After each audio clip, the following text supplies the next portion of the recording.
Hey guys, it's Tim O'Connor. It's June 17th, 2021, and I'm coming at you live on the airways. We are with WYSL out of Rochester.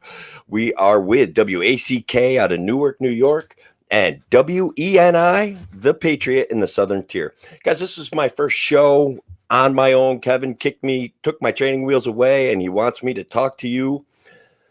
First of all, let's talk about the role in here when we're talking about a free solution and libertarianism as a political philosophy, and how do we step out of this duopoly and things that we argue over every single day. And I think that this show that I share, this platform that I share with Larry Sharpe and Kevin Wilson, is absolutely a potential. It's one way to take a break from the mind-numbing arguing that's going on all over the world in our media and in our culture. And I think that if we participate, if we get involved in things like this, I think we'll be better off. So when it comes to politics, when it comes to your life, remember, success is not final, failure is not fatal, and it's the courage to continue that counts, guys. And that is what is important. So if you want to call in or if you want to leave a comment online, I'm going to do my best to respond, have a conversation with you.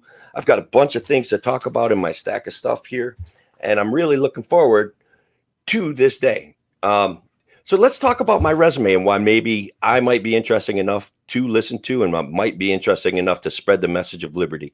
I'm a 54-year-old guy. I'm a resident of Central New York my entire life. I grew up in Oneonta, New York, which is a small town near Cooperstown. All you guys probably have heard about the Baseball Hall of Fame. I grew up, I managed to, I was a farmer for about the age of 12 to about the age of 15. I managed to break free from that lifestyle and attend a pretty good university, Binghamton University, SUNY Binghamton, the poor man's Ivy League, right down in Broome County, New York.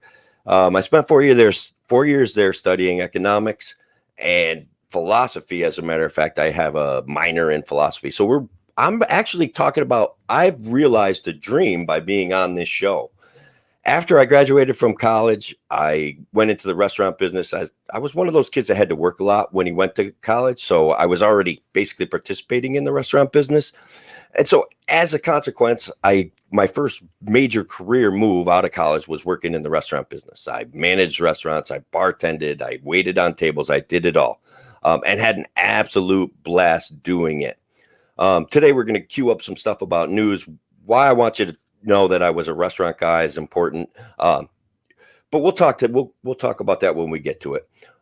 So after I was a restaurant professional, I decided that I wanted to go into the construction business. I wanted to do things with my hands. I had family members that have been construction contractors, and I found that to be interesting. I wanted to do things with my hands, my brain, and engage my body physically in my moving myself forward through life. That lent myself to listening to a lot of talk radio. That lent myself to being invested and interested in talking about politics on a regular basis, to the point of, people would shake their head at me sometimes because I just enjoy those styles of conversations. But on that note, guess who's back in the news, guys? And I think it's a big deal. The Christian Colorado baker is back in the news. Okay. He's getting fined $1,000. And in an article by Colleen Slevin out of the Denver Post area, and it's an Associated Press headline. It was published yesterday at about 8 p.m. The Colorado baker who won a partial victory at the U.S. Supreme Court in 2018 for refusing to make a wedding cake for a same-sex couple violated the state's anti-discrimination law. So basically, Denver District Judge A. Bruce Jones said Autumn Scardina was denied a cake that was blue on the outside and pink on the inside to celebrate her gender transition on her birthday because of her transgender status was a violation of the law. Jack Phillips, the Christian baker in Colorado, said he could not make the cake because of its message. Jones said the case was about a refusal to sell a product, not compelled speech. So here's one of the issues that I identified that helped me become a libertarian. Okay, that I realized that the problem isn't Jack Phillips not making a cake. The problem isn't Autumn Scardina wanting a cake. Neither one of those things are technically problems for me. I I don't mind that Autumn wants to self-identify, self-actualize, and become something other than what she is. And I don't mind. It doesn't bother me that Jack Phillips doesn't want to participate in baking that cake. There are other bakers out there.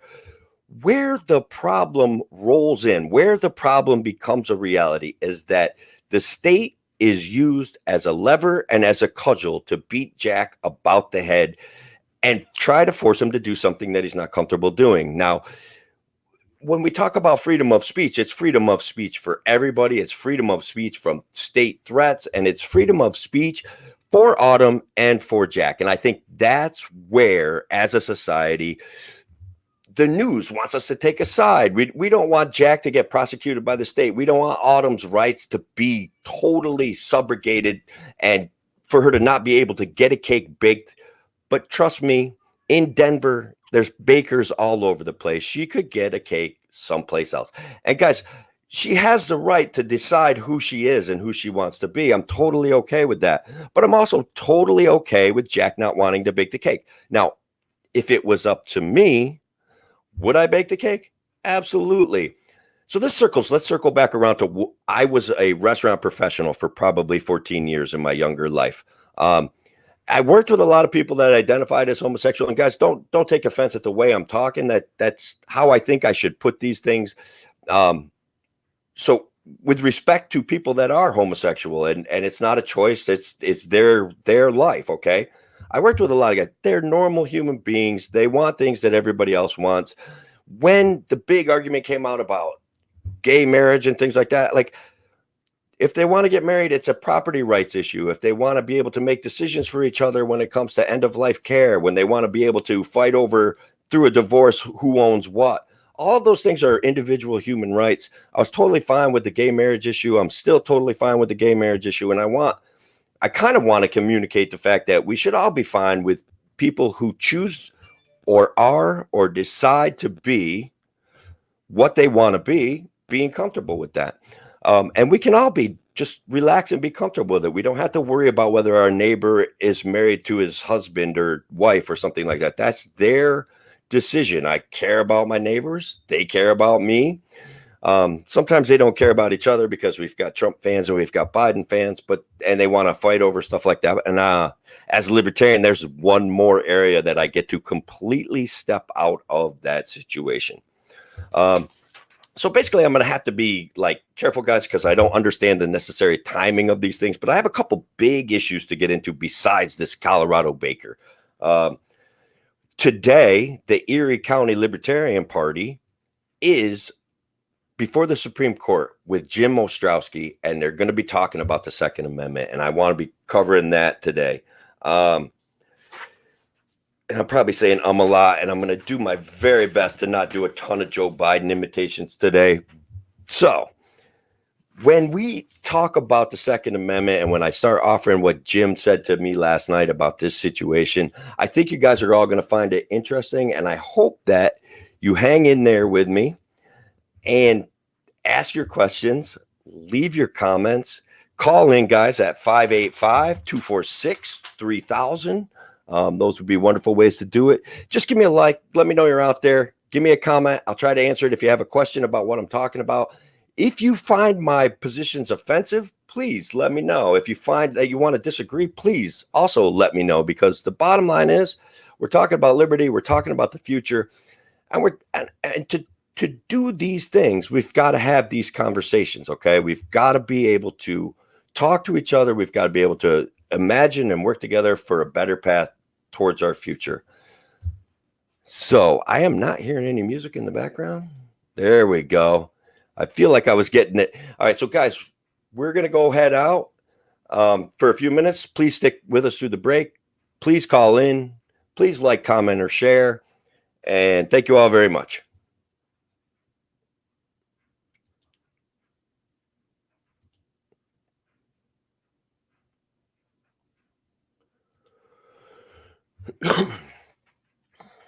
How'd I do?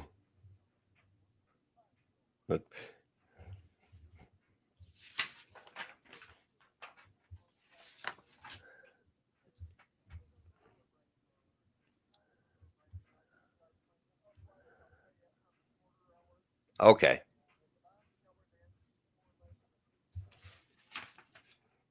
Okay. That's perfect.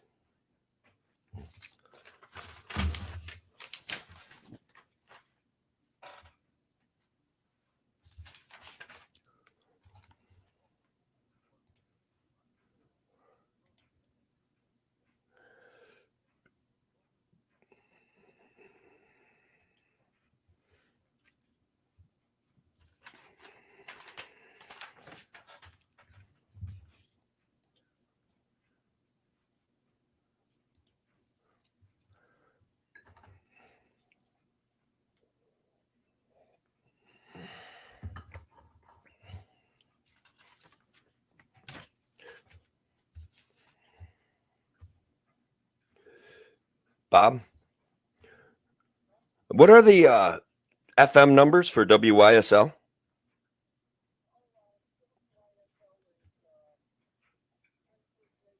Mm-hmm.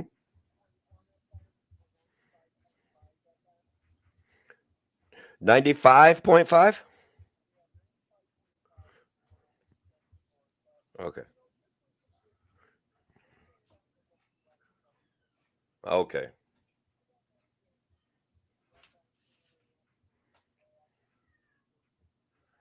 Okay.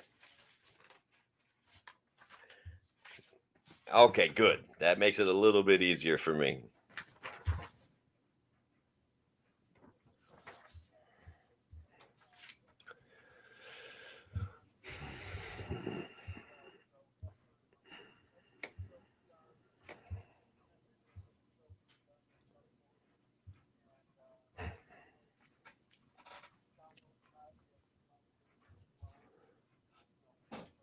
Okay.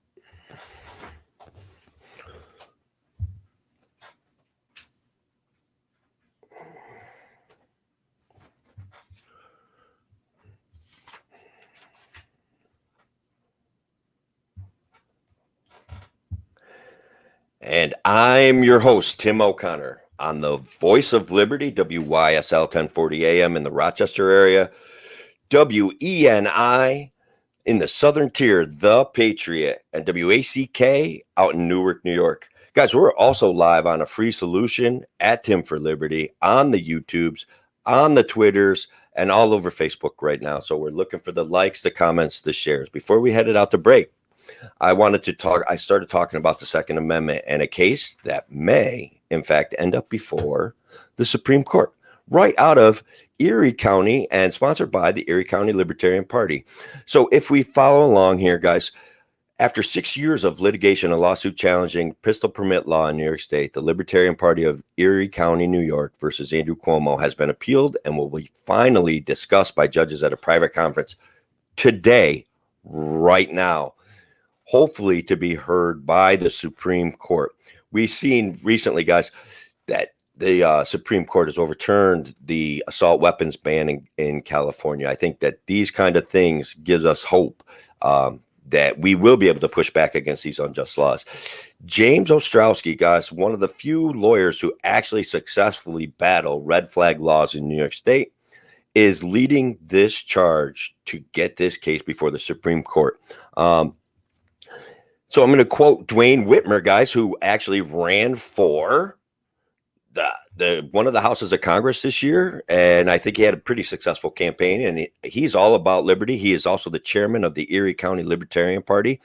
And so I'm quoting Dwayne now. There have been a handful of challenges to the SAFE Act in court. And while many haven't been victories, aside from the 7-round limit being struck down, we have Jim Ostrowski, who boasts one of the only victories against the SAFE Act on our side.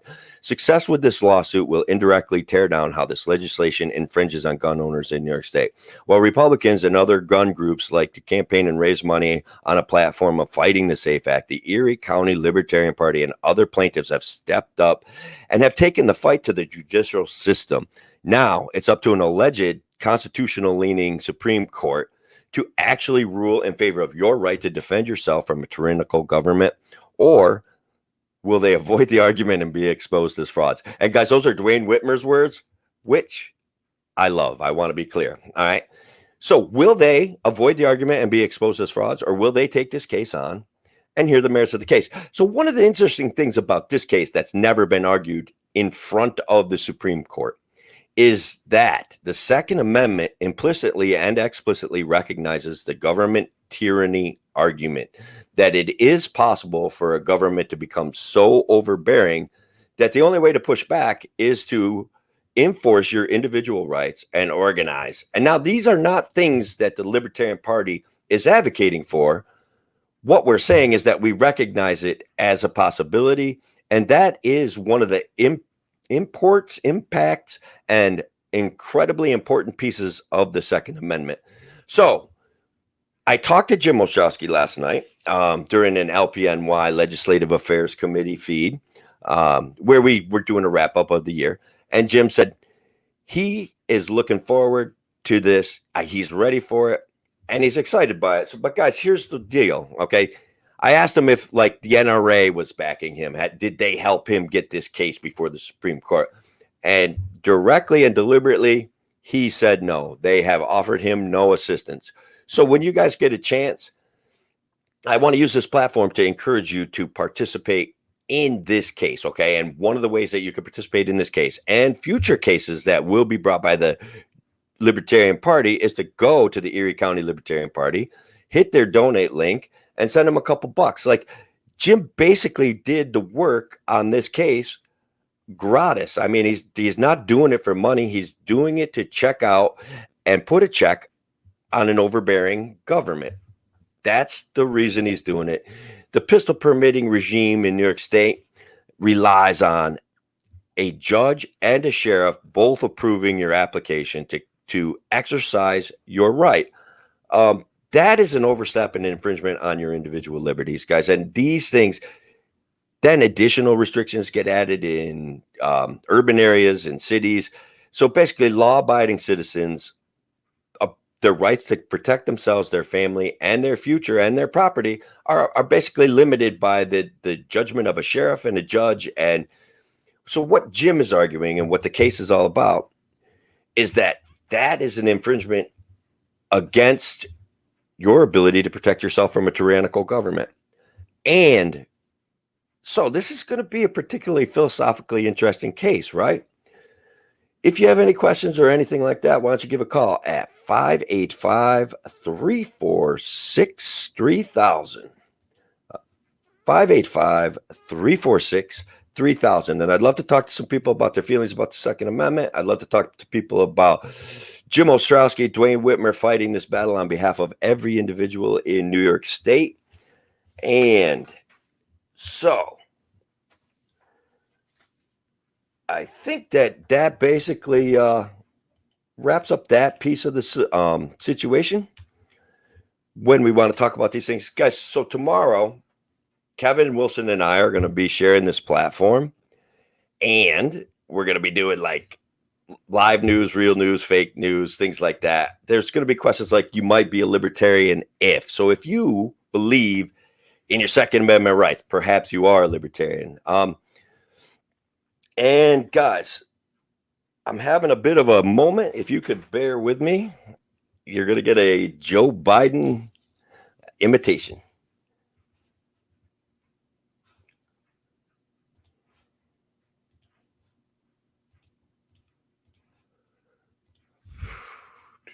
All right, guys. Once again, the likes, the comments, the shares are what keeps this going. If you're listening at work, you can still comment through your phone. You can still give a call at 585-346-3000. And again, Bob, if we're heading towards a break, I think that, can you cue up the music for me?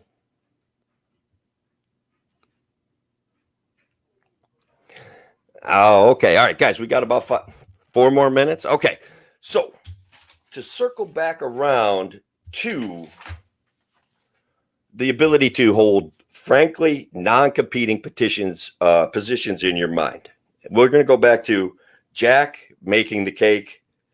These are not competing positions, okay? I don't care if Jack wants to make the cake or if Jack doesn't want to make the cake. I don't care if what's her name again? Let's go to Autumn wants a cake to be made. These things, we don't have to pick a side in that situation. I hope that we can bring ourselves back around to making an understanding that those are not competing positions. Jack doesn't want to make a cake. Autumn wants Jack to make a cake, but she could go someplace else and get the cake. There's bakeries all over Denver, Colorado that would be glad to make the cake. So the group representing Phillips, the Alliance for Defending Freedom, said Wednesday that it would appeal the ruling, which ordered him to pay a $500 fine. The maximum for each violation from Colorado's Anti-Discrimination Act is $500, but it was not clear from the ruling for the two attempts that Scardina made to order the cake or just one. Radical activists, and I'm quoting Kristen Wagner, radical advocates and government officials are targeting artists like Jack because they won't promote messages on marriage and sexuality that violate their core convictions. The general counsel, Kristen Wagner, said in a statement. Scardina, who just so happens to be an attorney, which, guys, you got to take a look at that, right? That doesn't even. So basically, people are actively using the state to prosecute the Christian baker. And so Scardina, an attorney, attempted to order the cake on the same day in 2017 that the U.S. Supreme Court announced it would hear Phillips' appeal in the wedding cake case. Basically, guys, what we're saying there is this is a direct act to use the state to attempt to punish Jack Phillips for not making the cake, the original cake. So one of the Scardina's attorneys, John McHugh, said the case is about how LGBT people are treated and not just what happened to her. So in a way, guys, I'm sympathetic to that piece of the argument. But like, as a libertarian, I can be like, all right, I don't think I like Jack's position, but I definitely don't like the Scardina position here either. We're bumping up against both situations that are problematic, absolutely problematic. And then the state gets involved and is used as a weapon and a cudgel to basically enforce a law to make the news, to force a guy to make a cake. So, guys, that's the problem with the whole situation. So, Stud Hombre sends a comment. Compelling speech and action is equally bad. Wrong as banning speech and action. And guys, that's a libertarian philosophy, a libertarian position. We can't force a doctor to provide you with service. We can't force, or we shouldn't be forcing a baker to bake a cake. Both things are wrong in this situation. Like, yes, does she have an opportunity to get her voice heard and amplify LGBTQ voices? Yes. Using the state to punish an individual with rights and liberties that I don't necessarily agree with. That's also a big point. I don't necessarily in any way, shape, or form agree with Jack not wanting to bake the cake. But more importantly, and the most important piece of this, is that they're trying to use the state to force this guy to bake a cake. And that's the problem. So if you can cue up the music now, Bob, I think we're right at the heading into the break, and I will reorganize my thoughts and we will carry this on. A free solution, guys. That's what we're here, and that's what we're doing.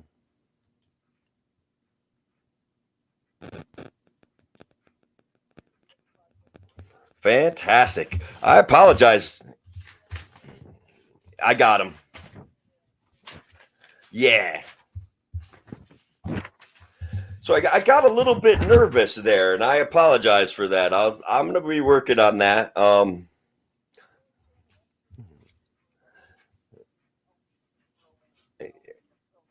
Correct. I got it, man. I'll work on it.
Yes.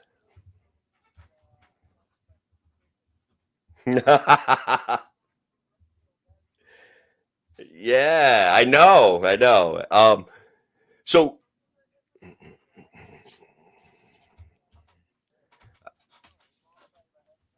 okay, I that's fantastic.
Yes.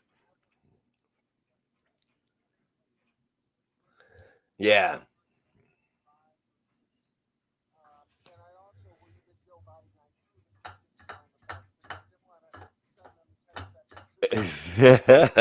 Thank you so much. That's wonderful.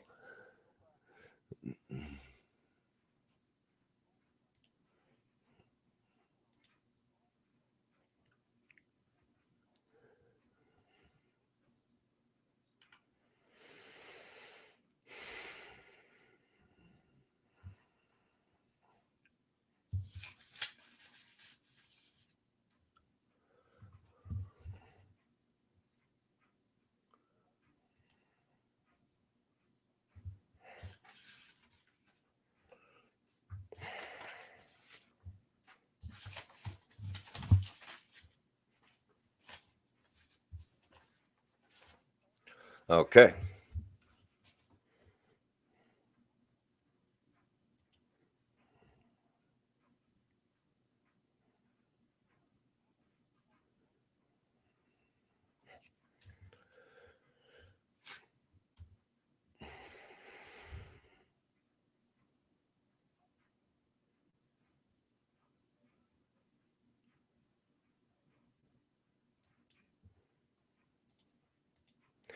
Okay, guys, it's your host on a free solution. It's Tim O'Connor for Liberty.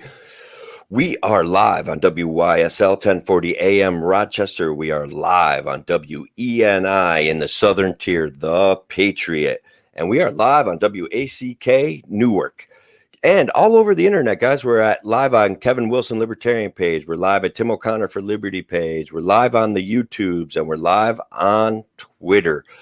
What we're looking for, guys, is likes, comments, shares. Let us know what kind of job we're doing. And should we roll into talking about Andrew Cuomo and the current state of him lifting the restrictions on New York State? Should we have a conversation about that? Should we talk about the fact that, guys, I can call in at 34, let me hit the 346 3000 585 346 3000. Should we talk about the fact that we have an unaccountable legislature in New York State, legislature in New York State, where we granted this guy emergency powers that basically have gone on without end and are still basically in effect? We allowed him to lift the restrictions just coincidentally on June 15th, which happens to be his father's birthday. Just, guys, these things are just coincidental, okay? Big, huge celebration all over the state on his father's birthday with him lifting the restrictions. Our unaccountable legislator, and guys, here's a real problem with what they did and how they did these emergency restrictions. These things, they have a job to do. They're making $175,000 a year plus per diem to craft legislation. The legislation, and guys, I serve on the Legislative Affairs Committee for the LPNY. The legislation that they crafted to grant Cuomo these emergency powers should have, guys, been done in such a way as that it automatically had to be reinstated every 30 days, okay? So that they would have had to have a meeting and say, yes, he still needs these executive powers. I'm not saying perhaps that they shouldn't have been granted to him in the first place. What I'm saying is that our legislator abrogated their responsibility, our legislators abrogated their responsibility to legislate and to basically respond to their constituents. So what we saw all over New York State was lockdowns everywhere. In counties with zero COVID rates, with low infection rates, we saw a very, very strange and dystopian response in the school system. And those things, legislators should have had the right to re-legislate, relitigate, and change Cuomo's executive orders every 30 days at a bare minimum, maybe every 2 weeks. That technically, guys, is their job. That's what they're supposed to be doing. That's who they are. That's what we pay them for. That's what they're supposed to be doing. So for them to continue and effectively grant unlimited emergency powers to Andrew Cuomo, that is an abrogation of responsibility. So the Republicans want to say, that's the Democrats' fault. And guys, that's probably true, okay? That's one party rule. We're looking at it. We're living in a state where the majority of the legislators are Democrats. But there are upstate Democrats. There are Democrats that aren't New York City Democrats where we could and should reach out to them and have impact on explaining to them that they are not legislating properly, okay? When we grant this guy, who is under investigation, guys, for the nursing home situation, for sexual misconduct, when they grant that guy emergency powers, how in the world do we get there? How in the world do we take that power back? And why haven't they taken the power back? So you guys should, in fact, reach out to your legislators. And as the LPNY Legislative Affairs Representative for Judicial District 6, there are ways that you can reach out to your legislator. I talked to Tom Stebbins of the Lawsuit Reform Alliance Coalition of New York on one of my live podcasts. And first of all, Tom Stebbins, I don't know if you guys know him at all. Maybe you should get to know him because he needs your support, just like the Libertarian Party needs your support. And we all need to support each other anyway. But what he's trying to do is make the case that lawsuits in New York State and the laws in New York State are very conducive to the trial lawyer industry. Excuse me, guys. So we had a conversation with him. His basic goal is to get everyone in the state to take a look at New York State scaffold law and the fact that our legislator is completely unaccountable. And how do we fix those situations? So Tom had this awesome suggestion, which we don't think about. He talks to legislators on almost a daily basis. One of the things that he suggests is that you actually reach out to your legislators, and here's why. They get very few letters and communications from their constituents. They don't hear from them as regularly as they should. And Tom made a great joke about it. If we don't ourselves reach out to our legislators, 5 cat ladies will control the entire state because they're the only ones that are actually reaching out and trying to communicate with their assemblymen and their senators. And so with social media, all of these guys have social media accounts. All of these guys have Facebook pages. If you see a law that you do not like, and guys, you can join up in some of the NYLP legislative groups to figure these pieces out, to see the laws that were passed. And guys, I want to be straight up. Some horrendous, dangerous legislation came out of this last legislative affairs session. This whole last they passed a law that they slathered themselves in virtue, and they called it the HEROES Act. Okay, guys? The HEROES Act is going to devastate small businesses because what it is a trial lawyer bonanza, just like the ADA. Basically, the ADA used to be, and they did improve the ADA. And I know I don't want to just bash every single law that's ever made, but the issue is that our legislator enacted the HEROES Act because it was called the HEROES Act, not because it's good for business in New York State, not because you can control an airborne virus through protective measures. The reality is it sounded good. It made a great noise for our frontline people, the people that were working in stores and our first responders and things like that were truly facing, the dangers of COVID, especially at first.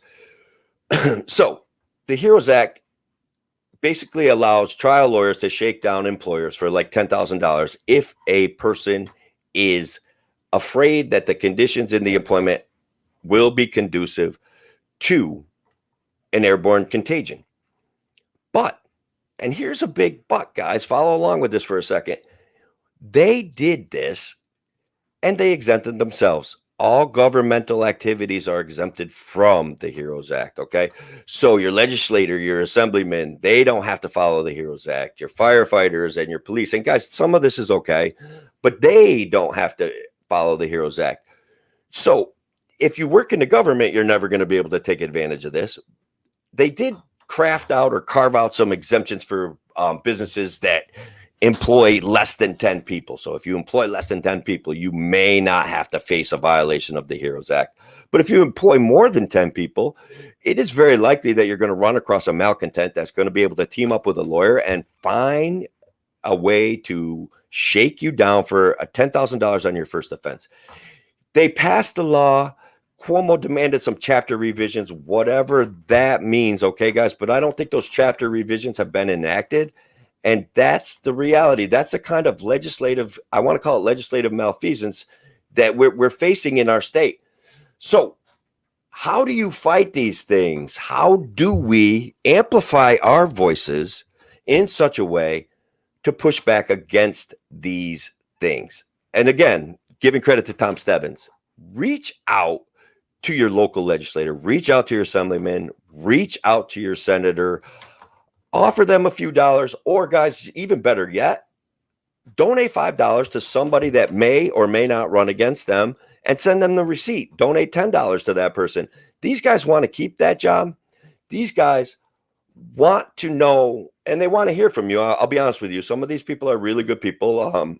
Assemblyman Brian Magdalo up in Wayne County came on the Legislative Affairs broadcast.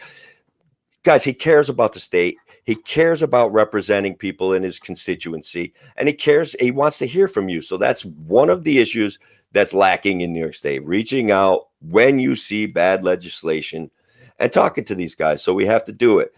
And Bob, how am I doing on time here? I think I'm coming up close. There we go.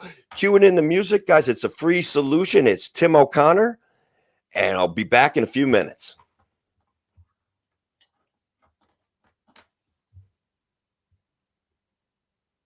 All right, how'd I do that time? We're getting a little better.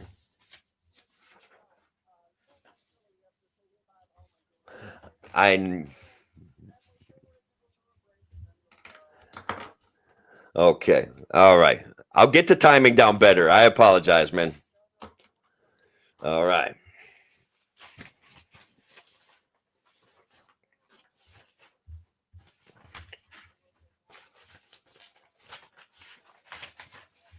Right. I got it.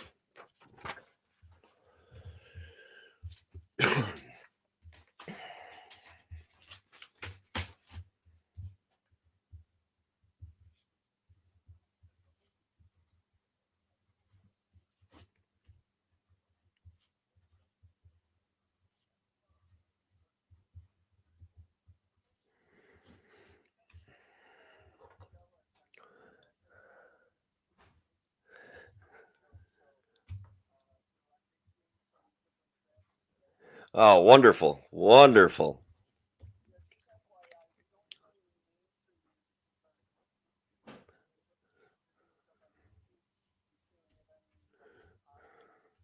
Okay. Gotcha.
Okay.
All hail the king, Andrew Cuomo. He is literally the king of New York State. Guys, I'm Tim O'Connor. This is a free solution, and we are on. And I want to give a shout out to WYSL in Rochester, WENI in the Southern Tier, The Patriot, WACK in Newark, and we are live on Kevin Wilson Libertarian, Tim O'Connor for Liberty, a free solution on YouTube. And we're even broadcasting this out to the Twitter sphere. And so to continue along the line, guys, about a free solution, I have several. One of the most important free solution, guys, is that we need to talk to Larry Sharpe, okay? The issue with Larry is he going to run again? He's going to let us know in June. He's going to let us know in August. He's thinking these things through. Let me tell you what Larry Sharpe did last year in the middle of the COVID crisis and why, one of the many reasons why I am thrilled to share this platform with him and to share this platform with Kevin Wilson, who also ran for the House of Congress, and he wanted to be your representative out there in Rochester.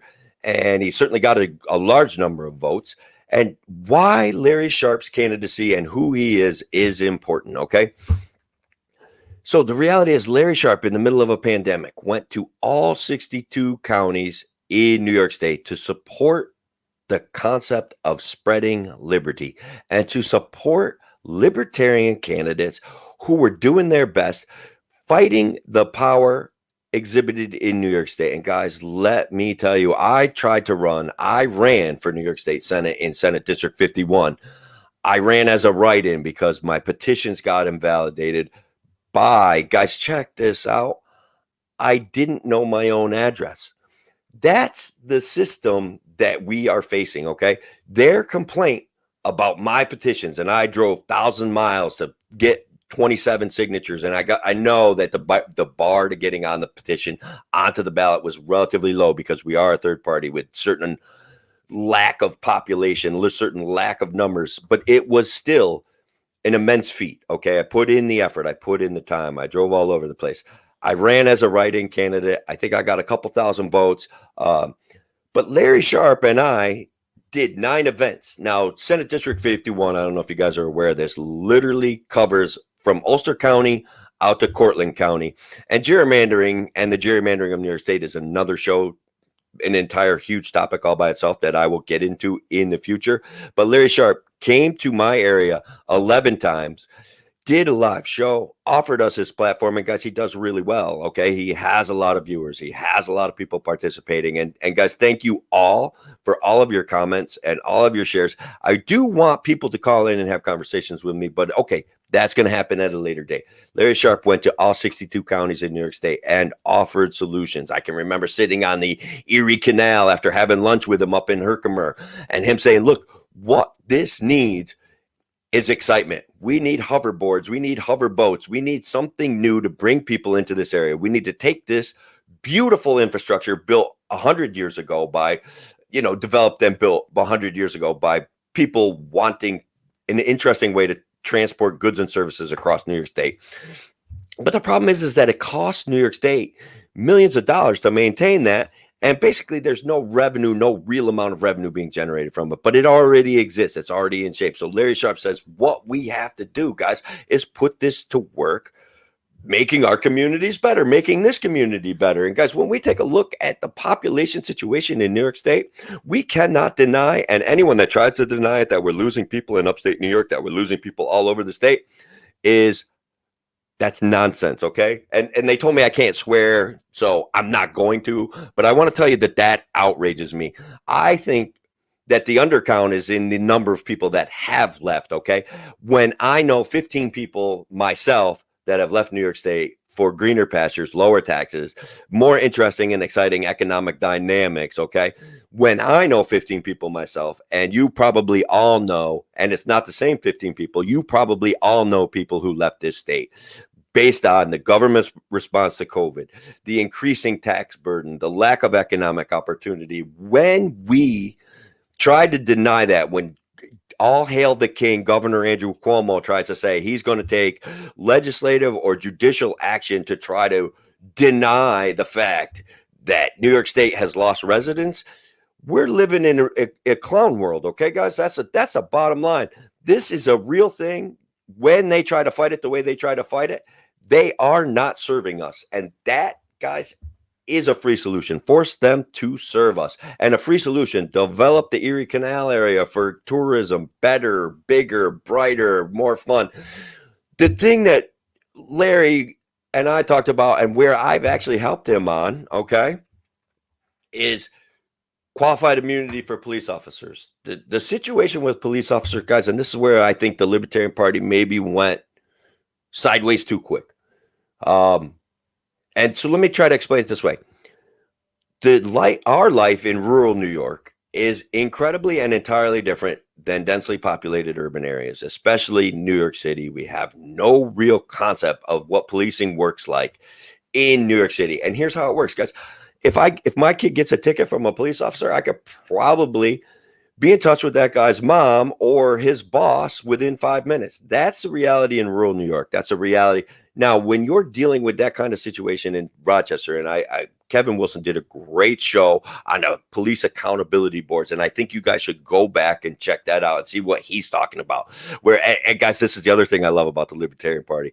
1 minute he's railing against public sector unions, and the next second he's standing up for private sector unions, and that's a place. This is not a competing. It doesn't have to compete in your brain. You can be against public sector unions, and you can be for private sector unions, and you can be for, guys, a police accountability board where things get investigated. And then, as a libertarian, you could be concerned that police accountability board is going to get parasited and perverted and used for political purposes. That's the perfection and beauty of being a libertarian. You can sit there and only look at solutions. So circle back around to Larry Sharpe and the guy that he is. 62 stops last year. We met with other candidates. We went to Cayuga County to talk about farming issues. We went to Cortland County to talk about the issues there. There's a policing issue. There's accountability issues. We had another candidate in that area, Matthew. His last name's, I did a live show with him. Great guy, former Marine, military guy, wanted to run as a libertarian, ran as a Republican, ran as a libertarian, cross-endorsed by the Republican Party.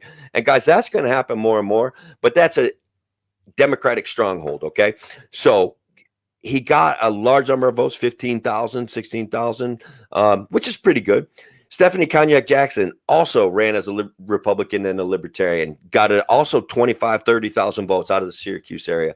We're here. Okay, guys, we're here to make real impact. Larry Sharpe backs freedom every single step of the way. And we're winding down on this show, guys. But I got to tell you, I was nervous. I'm getting fired up. If you guys want to join the show, if you guys want to leave comments, if you want to give a call, you're going to have to call back tomorrow because we are heading down to the wire. But so the issue, guys, the proactive issue, when we look at the modern media and its dystopian nightmare of forcing us to pick a side, think about the Christian Baker and think about somebody using the state to beat him over the head. Both things are wrong. But on an individual level, I could criticize the Christian Baker without thinking he should be beat about the head and shoulders with the power of the state, period. And when we want a free solution to Andrew Cuomo, it's time to talk to Larry Sharpe. He does a show practically 7 o'clock every single night of the week, Monday through Friday. So sometimes, guys, we're libertarians. Sometimes the timing isn't perfect, but check out his show. And we're heading down to the wire. Remember, guys, this is the Voice of Liberty, WYSL, 1040 AM, WENI, The Patriot in the Southern Tier, and WACK in Newark. Reach out to me on my Facebook page. Reach out to Kevin Wilson on his Facebook page. If you've got issues that you want, guys, one of the things I plan on doing with the show is bringing on guests and having conversations.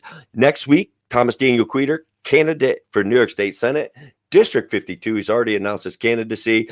He runs better than the government, and you're going to figure out why that's an important statement when we talk to Tom. He's going to tell you about his life and why he's a disability advocate and how he plans on offering New York State a free solution. Thank you all very much for being here.